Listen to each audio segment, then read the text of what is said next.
Hi, I'm Stacia Nucken. I'll be bringing you the top stories from around Columbus this week. A village in Vinton County is making national headlines this week after 16 children were pulled from a home.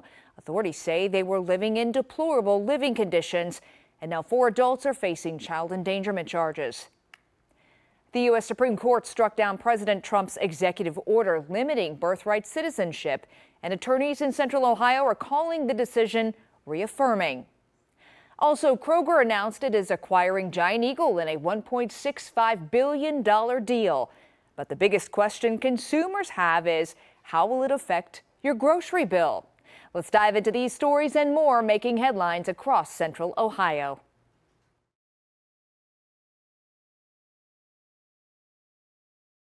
According to investigators, the 16 children lived in a space this big.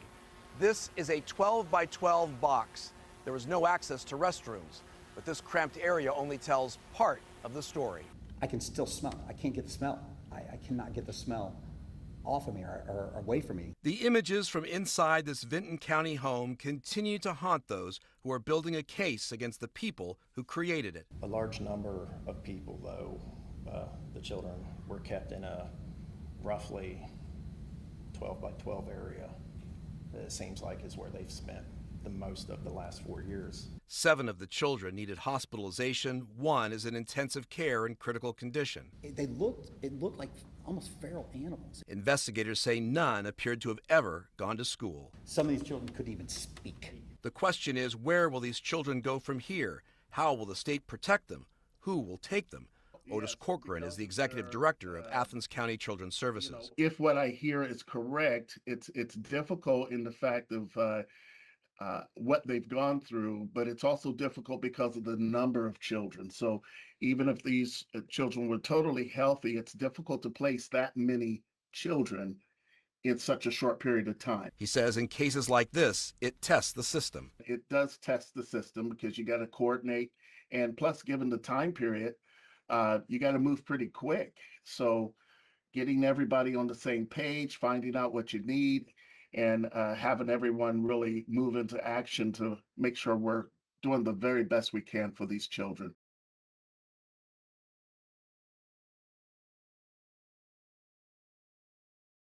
We're extremely angry people who would take advantage of kids this way. Knowing what I know now, I would have said something for sure. The quiet village of Hamden still processing what authorities describe as horrific conditions inside this home on Omer Road.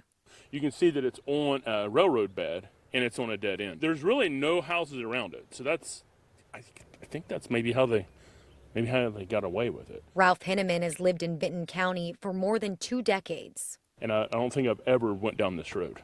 So that kind of gives you an idea of how many people are back here.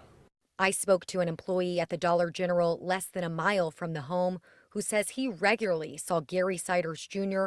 and Elizabeth Siders shopping just before closing. They had very poor hygiene.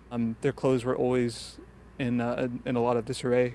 It seemed as if that she was always consistently pregnant or like in labor in some way. They were pretty in and out. So, what kinds of things were they buying? Every once in a while it would be diapers, but besides that, just general food, milk, just other like junk food and stuff like that. They would pay with multiple different cards, one with like $1 on it and whatnot, but and they would just shuffle through them.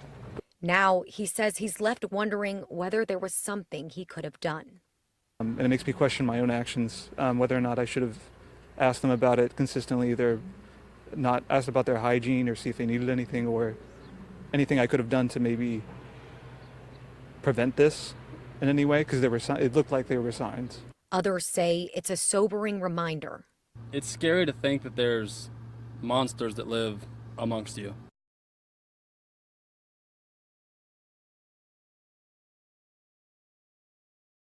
Right now, police say the focus is on identifying the victims in this case. They've identified 3 children so far, and they believe there could be many more victims.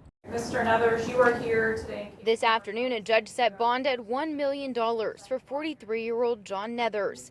Prosecutors say he downloaded videos from his wife's hidden camera involving the sexual abuse of children and some unsuspecting strangers. We have been able to identify 2 more victims, and we do anticipate there to be multiple more victims. Prosecutors say Brianna Nethers used a hidden camera on her purse that resembled a button.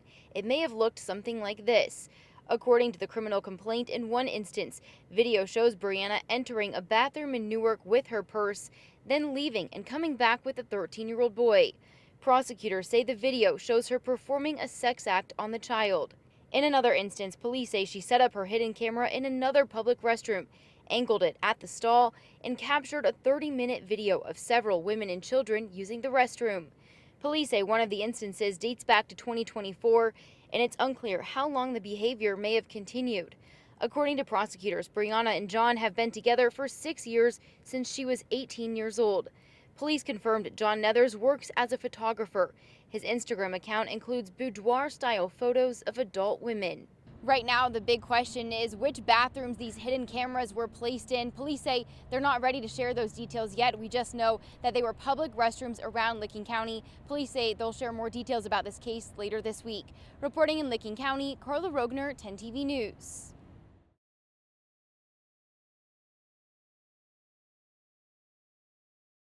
I hereby reinstate Mr. Meade's bond. Jason Meade has been released on bond as he prepares to stand trial for murder once again, nearly 5.5 years after he shot Casey Goodson Jr. While prosecutors have been quiet about their plans, both sides told us after court they expect this case to go to trial again. Anything less than a trial for murder and a conviction would be stopping short. If you can't be sentenced on a reckless because it's not a final appealable order, then they have to go forward with the retrial of the felony murder. A third trial would be before a new judge and a new prosecution team. Judge David Young has recused himself, and the case has been reassigned to Judge Julie Lynch. Meanwhile, Franklin County Prosecutor David Crapence has taken over the case from the special prosecutors who handled the previous trials. Goodson's family and the police union are welcoming the changes. At the same time, fresh eyes are good across the board. So, a new judge, new prosecutors, and a new opportunity for Casey's truth to be heard. Our biggest worry, either side you fall on, is how do you get a jury who knows nothing about this case? That's why Meade's team wants to move this case out of Franklin County. We're going to file a motion to dismiss this case once it gets assigned to a new judge. That count. We're also going to file our standard motions with regard to change of venue. I don't see how this case can be tried in this county for a third time. But Goodson's family wants to keep it here as they continue to pursue justice for Casey. To me, it only makes sense to remain here. Jason Meade swore an oath and a duty to Franklin County residents, and he clearly violated that duty just with a reckless homicide. So he cannot have the benefit of leaving the county, essentially going to a more favorable jury pool.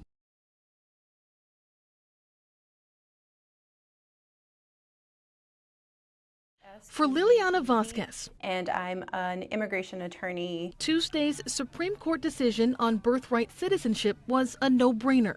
If you eliminate the birthright citizenship, you're essentially eliminating one of the founding principles and creating a lot of chaos and confusion. The 6-3 decision centered on the Trump administration's attempt to tighten birthright citizenship.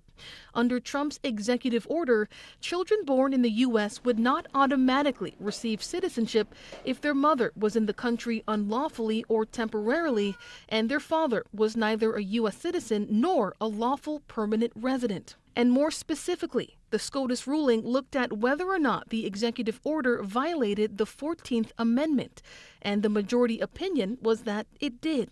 With Chief Justice John Roberts saying, quote, "Citizenship then and now was the right to have rights, to freely participate in our political community," end quote. And his statement went on to say, quote, "We keep that promise today." End quote. Justice Clarence Thomas was one of 3 dissenters. In his opinion, he argued that the majority ruling went against the wishes of the original framework of the 14th Amendment. And he said, quote, "The citizenship clause added greatly to the dignity and glory of American citizenship. Today's opinion devalues that citizenship," end quote. In the end, Vasquez says it's a decision that comes as those working in this space are dealing with other immigration complications as well. It's like we take this victory and then we look out into the landscape and there's still so much more to do.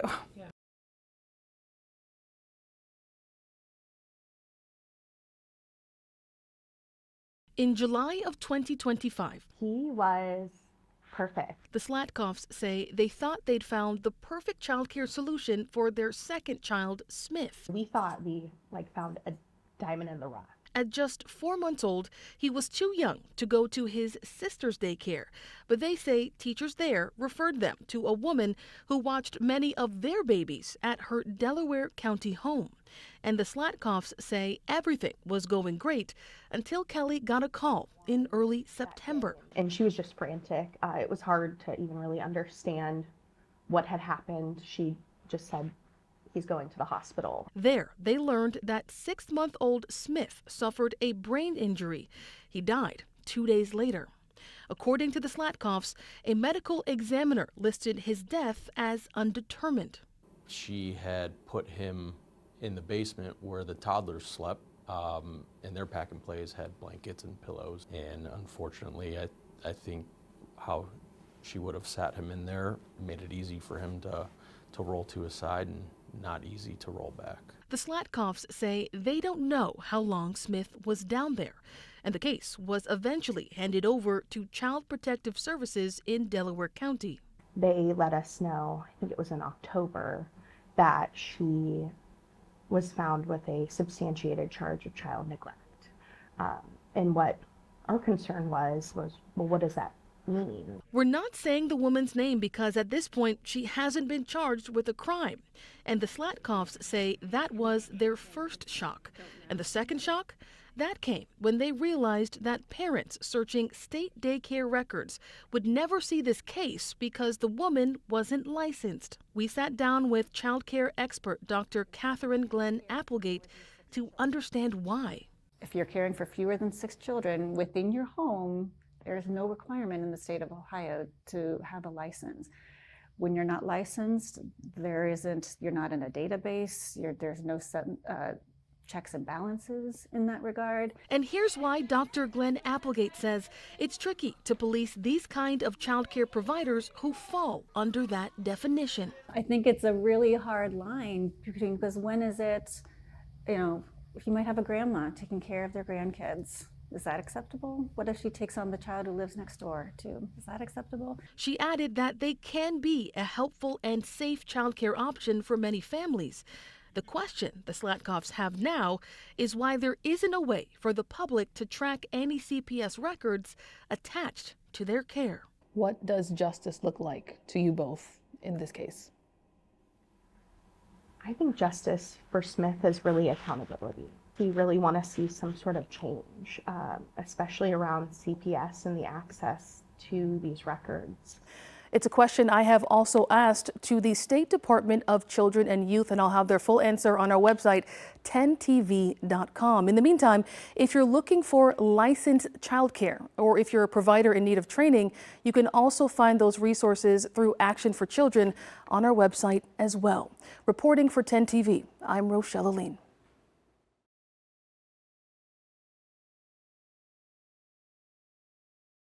This whole process has been agonizing. Months of uncertainty coming to an end Monday night as Dublin City Schools unveiled new attendance boundaries to a room of mixed emotions. These are the final maps.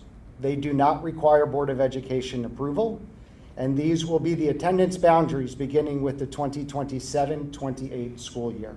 Leaders say the final boundaries best balance the board's adopted criteria while managing enrollment in a growing district over the next decade and avoiding the need for a 4th high school. Although families are going to be upset, people are going to be upset, we are still one Dublin. Change is hard. The map moves some south and north side neighborhoods to Scioto and Kaufman to ease overcrowding at Jerome. And to help with feeder patterns, changes were also made to middle and elementary school boundaries. It is now time to move forward. as a district. Parents at the meeting offering mixed reactions. I think that there are still concerns with how the lines have been drawn. Alicia Pauling concerned with uneven academic outcomes. We have certain schools that are not at the same level as other schools, and it has never been addressed, and it needs to be going forward. Sid Ali says commute times will not be reduced for his neighborhood, redistricted from Kaufman to Scioto. This is probably the furthest school from where we live. Tonight there feels like a little bit of closure, and it's a little disappointing to say the least. Amanda White, still impacted by elementary changes, but happy her sons will be at the same high school. We are relieved with the plan and just thankful that our voices were actually heard.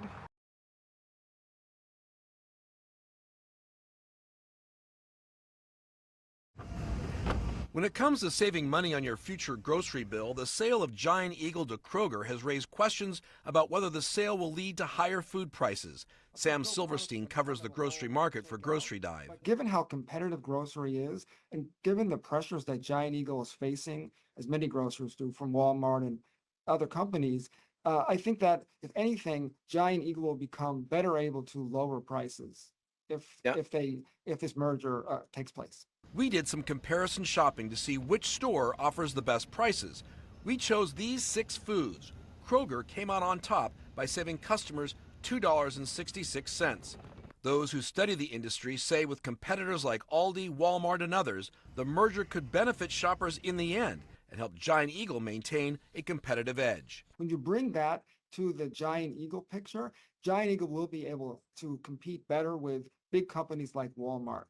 With Kroger making the point that their future depends on really improving their the competitiveness and bringing prices down, it would be likely that you would expect them to do the same with Giant Eagle. Of course, no promises on how that will all shake out. In a statement to 10 TV, Kroger says, quote, Giant Eagle will continue to operate under its own name and banner. We have no plans to close stores or eliminate frontline jobs as a result of this transaction.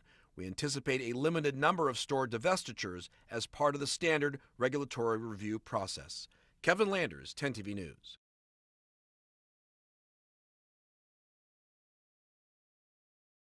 Oh, it's going to be perfect. Okay, you ready? Here in our nation's capital, the cost of freedom is carved in stone. Look at that. Oh, man, thank you so much. I'm glad we found them. At the Vietnam Veterans Memorial, 58,318 names, each one a life. There you go. You can put that in the envelope. Oh, thank you, my friend. Each one a loss. Charlie Crawford, Alvin Curry, Gayoso, Bigley, Columbus Gross, Billy Herring.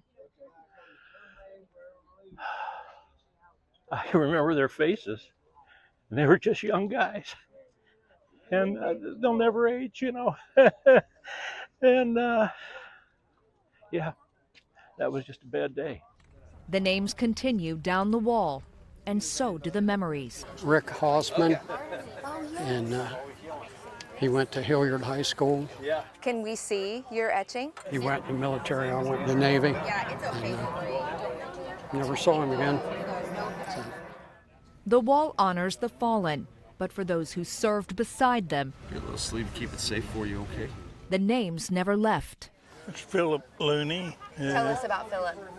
You know, I went through advanced training with him.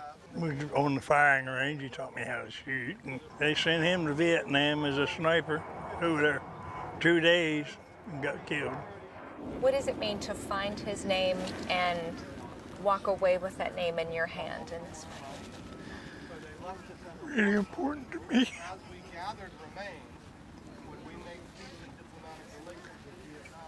He's a good friend.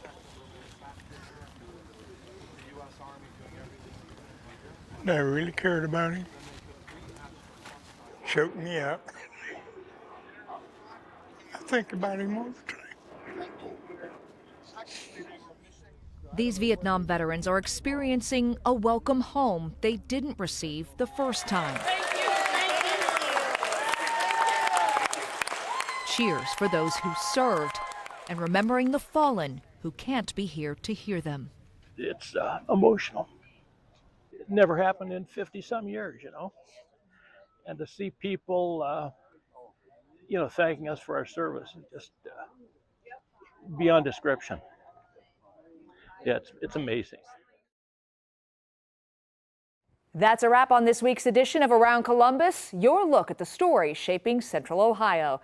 Thanks for spending time with us. Stay safe, stay informed, and we'll see you next time. And don't forget, you can always get the latest updates on the go with the free 10 TV News app.